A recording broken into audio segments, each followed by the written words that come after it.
Y'all want some hood rat behavior? Well, this is a good one. Candace opens an envelope, can't believe what she's looking at. She and her husband, Ben, have had some problems over the years, but the truth she learned just tops it all. Distracted by what she uncovered, Candace gets in a car accident that sends her to the hospital. A few days later, she gets discharged. Still, she can't help but think about her marriage. Just a few months ago, she and Ben had an explosive argument, and Ben asked her for a divorce.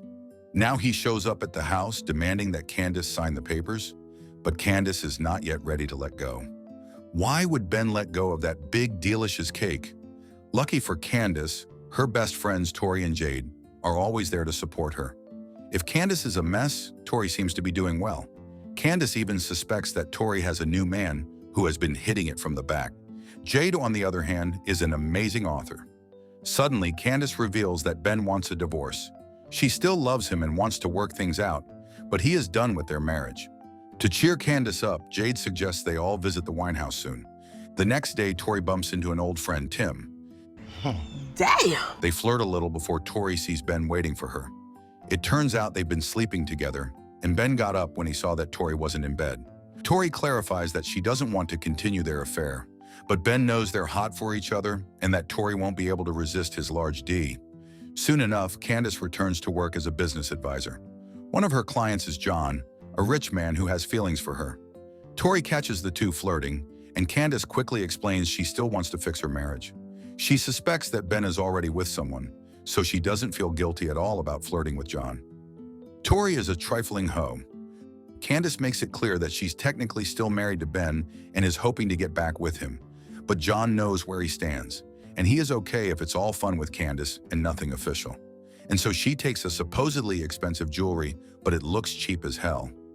On the weekend, the three friends finally make the trip to the winehouse. To their surprise, Candace kisses John, who happens to be the owner of the place. To officially be allowed inside, John makes the ladies leave their phones with him. After they do, John gives them a few drinks to try out. Afterward, Tori and Jade decide to check the rest of the estate. They get stuck in the elevator, but John quickly gets them out. Afterward, he takes them to a special room for the official wine tasting. They're just getting started when John receives a call. He excuses himself, leaving the ladies to drink all they want. Jade gets drunk pretty quickly, and she starts to ask what Candace plans to do with John. Candace explains that she still wants Ben, and that John is just there for a good time. Then Candace reminds her friends that her marriage failed because Ben was having an affair with that ugly Kirky Minaj hoe too. Jade blabs on about how their friendships have lasted because they're true to each other all these years. Suddenly, Jade passes out, and they can't wake her up. Just a few minutes later, Candace also loses consciousness. The door is locked, so Tori screams her lungs out for help. Luckily, John returns and opens the door. Just then, Tori gets dizzy and faints. When the three women wake up, they are all half-stripped with their hands tied. John's voice echoes through the speakers, telling them they're all going to have fun that night.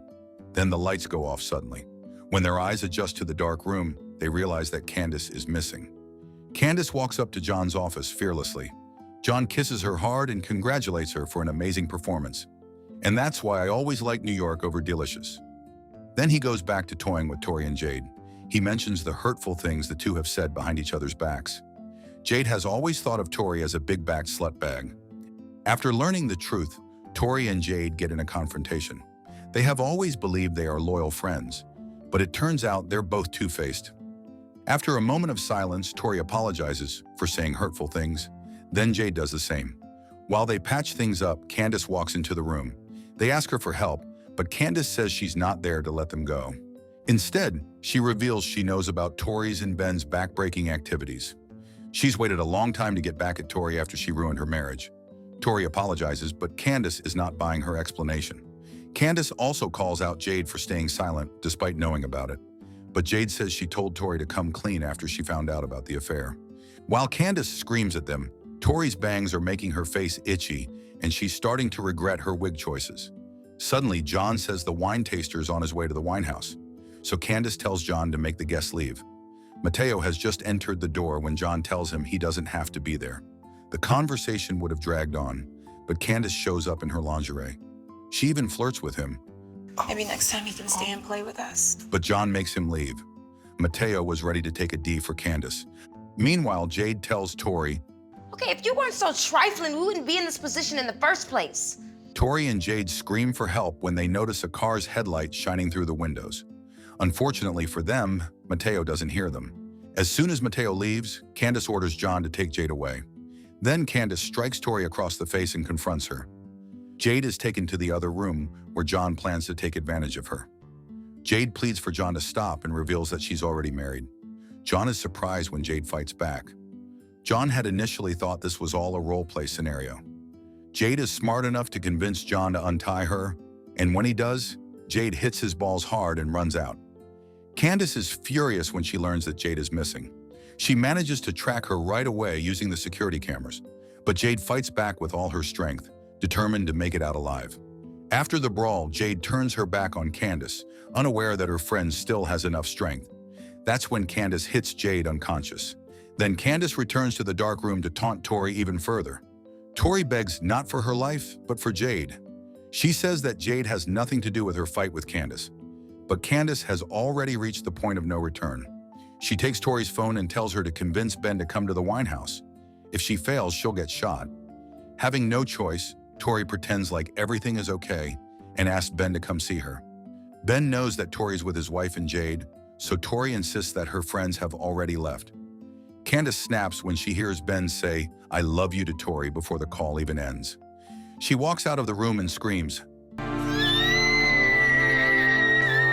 "Bitch is crazy." Meanwhile, John has finally realized the gravity of the situation. He has initially thought that they are only role-playing and that it's part of the fun that Candace promised him. Now that he knows Candace is only using him to get back at her friends, he threatens to call the police on her. "My man, you literally drug girls. You've incriminated yourself." Tori is glad when Jade finally wakes up. She apologizes to her friend for dragging her into this mess, but Jade tells her that they should focus on trying to escape. There's a knock on the door, and Candace greets the janitor. John has been expecting him, but now that John has left, Candace tells the man his services aren't needed that night. But the man is worried about John, so he finds a way to get inside and look for clues about John's whereabouts. Candace catches the man in John's office and confronts him. The janitor knows that something crazy is happening at the house, so he promises to call the authorities. Candace points the gun at the man and convinces him to put the phone down. When he refuses, Candace fatally shoots him. Tori and Jade have successfully untied themselves and have gotten out of the room when they hear the gunshot. Candace looks back at the time she spent with both Tori and Ben. She realizes that the affection between the two has always been evident. Still, she thinks she was too naive to even suspect that. Tori and Jade find the janitor's body in John's office. Although they are too terrified, Jade decides to use the man's phone to call the police. Tori doesn't want to stay behind and wait for help, so she decides to go ahead without Jade.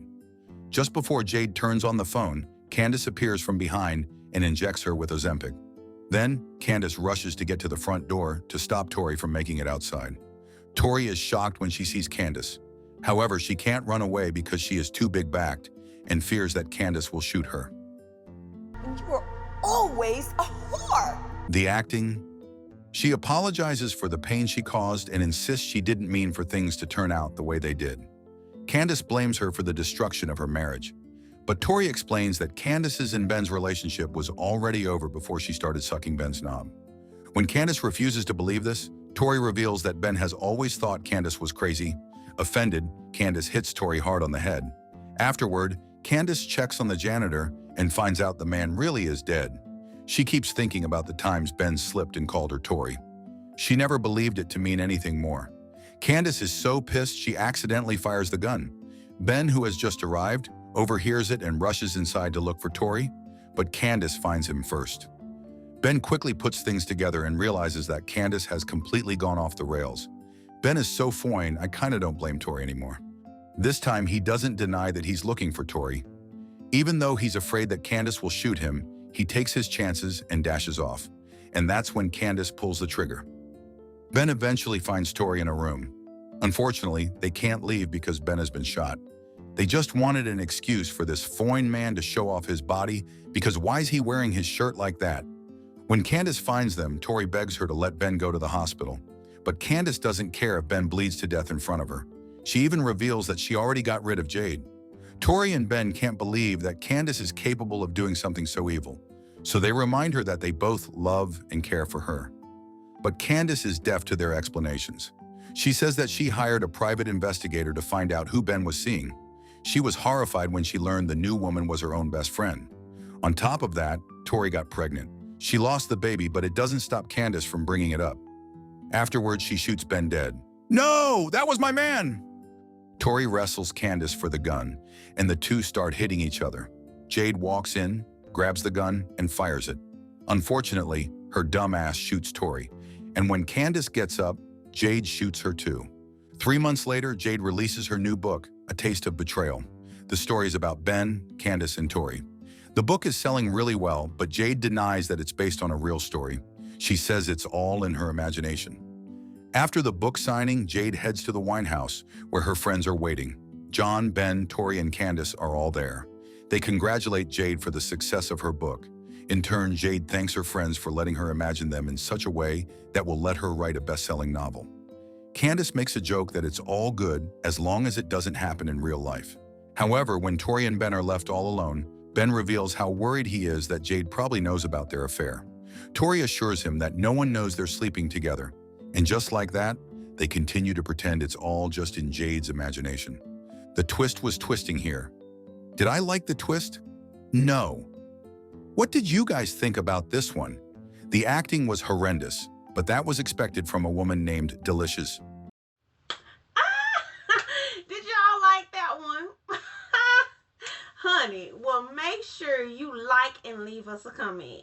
I try to respond to as many as I can.